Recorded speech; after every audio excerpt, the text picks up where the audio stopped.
আসসালামু আলাইকুম প্রিয় বন্ধুরা। ২৪শে জুলাই নতুন করে আবার শুরু হয়ে গেছে পুরা ইন্ডিয়া, ভারতবর্ষ, দিল্লিতে। বড় দুঃখের বিষয় হচ্ছে আমরা বাংলার মানুষ আমাদের আইডলকে ধরে রাখতে পারি নাই। এই জন্য খুবই লজ্জার বিষয়।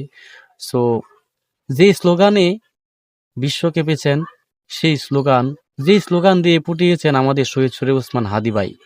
তো ওনার জন্য আমি দোয়া চাই, আল্লাহ যেন ওনাকে জান্নাতবাসী করেন। ওনার ভিডিও দেখলে, কথা শুনলে, মনে হলে এখনো কান্না আসে, মনটা ভেঙে যায়। আজকে ইন্ডিয়াতে কিন্তু সেই স্লোগানই চলছে, হাদি ভাইয়ের স্লোগানই কিন্তু চলতেছে। আল্লাহর কাছে লাখো কোটি শুকরিয়া।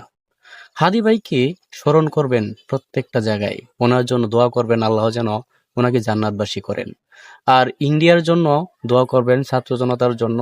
এই সুযোগকে যেন এরকম একটা নিকৃষ্ট, বর্তমান ফেরাউনের মতো এরকম একটা জালিম প্রেসিডেন্টকে যেন পতন করে দিতে পারে। ধন্যবাদ সকলকে। আবারও বলবো, হাদি ভাইয়ের জন্য দোয়া চাই এবং ইনকিলাব জিন্দাবাদ, ইনকিলাব জিন্দাবাদ।